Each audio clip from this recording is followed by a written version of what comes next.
ان کے والد حکیم الامت حضرت تھانوی رحمۃ اللہ علیہ کے کہا جا سکتا ہے شاید سب سے بڑے خلیفہ ہوں حضرت مولانا مفتی محمد حسن امرتسری رحمۃ اللہ علیہ، ان کے چھوٹے بیٹے تھے یہ۔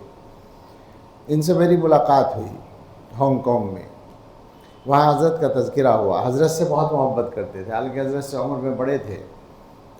باتیں ہوئیں بہت ساری۔ اسی ضمن میں میری زبان سے نکلا کہ حضرت کے بیان میں جو تاثیر ہے، تو میرا جملہ انہوں نے خود لے لیا، کہنے لگے کوئی مثال نہیں ہے، آہستہ ایسے ہی بولتے تھے نرمی سے، کوئی مثال نہیں ہے، پوری دنیا میں کوئی نظیر نہیں ہے، کوئی مثال نہیں ہے۔ یہ انہوں نے فرمایا کہ تاثیر میں کوئی مثال نہیں ہے۔ یہ جو بات ہے، اچھا اسی کے ساتھ یہ شامل کر لیں کہ کتنے لوگ ہیں جن کی زندگیاں بدلی ہیں۔ حکیم الامت حضرت تھانوی رحمۃ اللہ علیہ نے صحیح شیخ کی جو علامتیں لکھی ہیں، ان میں یہ بات ہے کہ اس سے تعلق رکھنے والوں میں دینداری غالب ہو، دنیا کی محبت غالب نہ ہو۔ یہ ایک خاص علامت ہے۔ ویسے تو اور چیزیں ہیں ساری، اس کا حق، عقائد حقہ پر ہونا اور سنت کا پابند ہونا اور فلاں سب چیزیں، لیکن یہ جو بولنے والی علامت ہے کہ اس سے تعلق رکھنے والوں میں دنیا کی محبت غالب نہ ہو، یہ بڑا سخت ٹیسٹ ہے۔ اور آپ غور کریں گے اگر، تو حضرت کے حلقے میں 2 4 10 5 نہیں، ہزاروں بلکہ لاکھوں آدمی ملیں گے جو دنیا کو چھوڑ کر آئے۔ یعنی ایک طبقہ تو ہم جیسے لوگوں کا ہے جو دینی ماحول میں پہلے سے تھے، بڑی تعداد ہے ایسے لوگوں کی، لیکن ایک بڑی تعداد ہو سکتا ہے اور زیادہ ہو، وہ ان لوگوں کی ہے جو شراب و شباب کے ماحول سے نکل کے آئے۔ ایسے لوگوں کو میں ذاتی طور پر جانتا ہوں جن کا بیک گراؤنڈ یہ تھا کہ ان کے گھر میں کھانے کی میز پر پانی کی بوتل کے ساتھ شراب کی بوتل ہوتی تھی، گھر والے بے تکلف ایک دوسرے کے سامنے شراب پیتے تھے۔ ان گھروں کے بچے، ان گھروں کے نوجوان حضرت کی نظر میں آ گئے۔ یہ کہہ رہے تھے نا العین حق، وہ حضرت کی نظر پڑی اور بدل گئے، اور پھر ہم نے ان کے سروں پر پگڑیاں اور ان کے نیچے کرتے اور اونچے پاجامے ہمیشہ دیکھے ہیں، بالکل بدل گئے۔ حضرت سنایا کرتے تھے، ایک مرتبہ فرینکفرٹ کے ایئرپورٹ پر جرمنی میں حضرت بیٹھے تھے، ایک آدمی گزرا اور اس کے ہاتھ میں شراب کی بوتل تھی، آدھی پی چکا تھا آدھی باقی تھی، وہ لے کر جا رہا تھا۔ تو اس کی نظر حضرت پر پڑی تو وہ قریب آیا، ہائے ہو کیا اس نے، اور اس کے بعد خیریت پوچھی، اور حضرت سے کہنے لگا کیا میں آپ جیسا بن سکتا ہوں؟ تو حضرت فرماتے تھے کہ مجھے شبہ ہوا کہ نشے میں ہے بیچارہ، اس لیے بول رہا ہے یہ بات۔ تو حضرت نے کہا کہ یہ میرا جو ڈریس ہے، یہ جو پگڑی اور کرتا، یہ سب آپ کو اچھا لگ رہا ہے؟ تو اس نے کہا نہیں، یہ جو آپ کے چہرے پہ چمک ہے یہ مجھے مل سکتی ہے۔ تو حضرت نے فرمایا کہ اللہ آپ کو اس سے بھی اچھا بنا سکتا ہے۔ تو ابھی تک شراب کی بوتل ہاتھ میں تھی، وہ کہنے لگا میں ابھی آتا ہوں۔ وہ شراب کی بوتل ڈسٹ بین میں ڈالی اس نے جا کر، اور واپس آیا، اور پھر اس نے حضرت سے بتایا کہ میں مسلمان ہوں اور جاپان میں فلاں کمپنی میں ایک اچھے عہدے پر ہوں، اور میرے چاروں طرف گناہ ہی گناہ ہیں، اور جو گناہ آپ سوچ سکتے ہیں وہ سارے گناہ میں نے کر رکھے ہیں، وہ کرتا ہوں۔ اب بتائیے کہ کیا میری زندگی بدل سکتی ہے؟ حضرت نے فرمایا بالکل بدل سکتی ہے۔ ان کو وہاں کلمات پڑھوا دیے بیت کے، اور معمولات بتا دیے، اور وہ حضرت سے پتہ لے کر چلے۔ اس زمانے میں موبائل کا رواج نہیں تھا، تو وہ ایڈریس لے کے چلے گئے ڈاک کا۔ 3 4 مہینے کے بعد ان صاحب کا خط آیا، تو انہوں نے بتایا کہ الحمدللہ گناہ چھوٹ گئے ہیں، چاروں طرف گناہ کی دعوت موجود ہے، مگر الحمدللہ گناہوں سے بچتا ہوں، نمازوں کی پابندی ہے، اور کبھی کبھی تہجد بھی نصیب ہوتی ہے۔ اس طرح کا جو انقلاب ہے وہ دنیا میں اللہ جانے کتنے لوگوں کی زندگیوں میں آیا۔ ابھی شاید آپ نے دیکھا ہو یوٹیوب پر، امریکہ میں نیو یارک میں ایک تعزیتی جلسہ ہوا حضرت کے بارے میں، ڈاکٹر ندیم قریشی صاحب کے یہاں، وہ حضرت کے پرانے خلفاء میں ہیں۔ وہ بھی ڈاکٹر تھے پہلے، بعد میں عالم بنے ہیں، اور اسی انداز سے بالکل تبدیلی ان کے آئیں، تو وہاں لوگوں نے ایسے بہت سارے واقعات بیان کیے ہیں۔ کل ملا کر یہ کہ وہ جو یعنی نفع پہنچانے والی بات ہے، نافع بننے والی بات ہے، یہ ہے اصل چیز، کہ انسان دوسروں کے لیے نافع بن جائے اور دوسروں کی ہدایت کا ذریعہ بن جائے۔ یہ بات جس پیمانے پر حضرت کے ذریعے سے ہوئی ہے وہ اصل دیکھنے کی بات ہے، کہ میں نے یہ بات کئی جگہ کہی بھی ہے کہ کون اللہ کی نظر میں زیادہ بڑا ہے یہ اللہ جانے، اس کا فیصلہ کوئی بندہ نہیں کر سکتا۔ ایسا عین ممکن ہے کہ کسی مدرسے میں صفائی کرنے والا یا مسجد میں مؤذن یا صفائی کا کام کرنے والا خادم بڑے سے بڑے شیخ الحدیث سے اور بڑے سے بڑے شیخ طریقت سے اللہ کے یہاں زیادہ مقبول ہو، ایسا ممکن ہے، اور ایسے واقعات بھی ملتے ہیں ایسے لوگوں کے۔ یہ تو ایک الگ بات ہے۔ دوسری بات یہ بھی ہے کہ ہم نے جن لوگوں کو دیکھا ہے ان میں بہت سارے حضرات ہیں جو حضرت کے بڑے ہیں اور حضرت سے بڑے ہیں، میں کہہ رہا ہوں یہ بات ذمہ داری سے، لیکن قریبی تاریخ میں اس فیض کی کوئی نظیر کہ پوری دنیا میں فیض پہنچ گیا ہو، اور دنیا میں جہاں بھی مسلمان آباد ہوں وہاں فیض پہنچ گیا ہو، اور ہر جگہ کچھ نہ کچھ ایسے لوگ پائے جاتے ہوں جن کی زندگیاں حضرت کی وجہ سے بدلی ہوں۔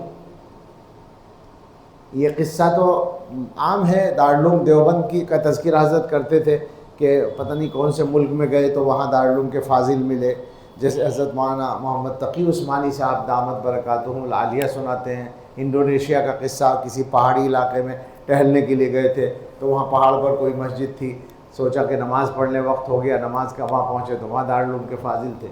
تو دارالعلوم دیوبند تو ایک ادارہ ہے، دارالعلوم دیوبند ایسا ادارہ ہے جس کی کوئی نظیر ملنا مشکل ہے، یہ آپ جانتے ہی ہیں۔ دارالعلوم کی بات آ گئی تو بہت، یعنی مجھے حضرت کے بارے میں ایک بات کہنی تھی، دارالعلوم کی بات آ گئی تو میں یہ بس عرض کروں کہ دارالعلوم دیوبند اپنی خصوصیات کے اعتبار سے امت کی تاریخ میں بے نظیر اداروں میں ہے، یعنی ایسا ہمہ گیر اثر اور فائدہ اور نافعیت دارالعلوم، مظاہرالعلوم یا جتنے بھی ادارے ہیں، آپ کے سب ادارے ملا کر آپ اگر غور کریں گے تو یہ سب دارالعلوم دیوبند ہیں۔ ہمارے یہاں ایک استاد سے کسی نے پوچھا تھا باہر کہ دارالعلوم دیوبند کا رقبہ کتنا بڑا ہے، کتنے بڑے رقبے میں ہے دارالعلوم، تو انہوں نے کہا مجھے نہیں معلوم۔ تو انہوں نے کہا کہ آپ وہاں نہیں پڑھاتے؟ کہا وہیں پڑھاتا ہوں، وہیں رہتا ہوں۔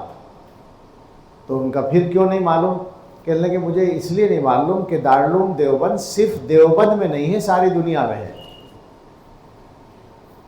شیخ محمد عوامہ جو محدث ہیں اس زمانے کے بڑے محدث، آج کل وہ ترکی میں ہیں، وہ جب دیوبند تشریف لائے تھے، حضرت سے کچھ ہی پہلے آئے تھے، وہ 2010 کے آخر میں، تو انہوں نے اپنے معائنے میں ایک بات لکھی تھی کہ باعتبار عمری حز زمنی کا لفظ لکھا تھا کہ دارالعلوم کی جو عمر ہے اس کے اعتبار سے دارالعلوم کی خدمات بہت زیادہ ہیں، یعنی دنیا بھر میں جس انداز سے کام ہوا ہے، دین کی حفاظت کا بھی اور مسلمانوں کو دین پر قائم رکھنے کا بھی اور دین کی اشاعت کا بھی، اس کی کوئی نظیر اداروں کی تاریخ میں نہیں ملے گی۔ آسان نہیں ہے۔ میں اس کو بھی یہیں چھوڑتا ہوں، پھر حضرت کی بات پر آتا ہوں، اور پھر آخر میں جو گویا بنیادی بات ہے وہ عرض کروں گا۔ یہ دارالعلوم ہے، دارالعلوم جہاں جائیں گے وہاں مل جائے گا۔ میں ایک قصہ اور سنا دیتا ہوں، بہت دیر تو نہیں ہو رہی؟ وہ ہمارے یہاں ایک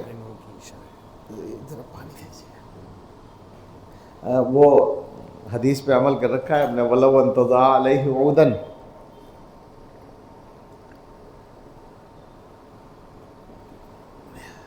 ایک امریکی وہ آیا تھا، کوئی فارن منسٹری کا آدمی تھا، تو میں نہیں تھا اس کے ساتھ، جو لوگ ساتھ تھے انہوں نے بتایا، چونکہ وہ انگلش بولنے والا تھا تو ہم کیا کرتے اس کے ساتھ۔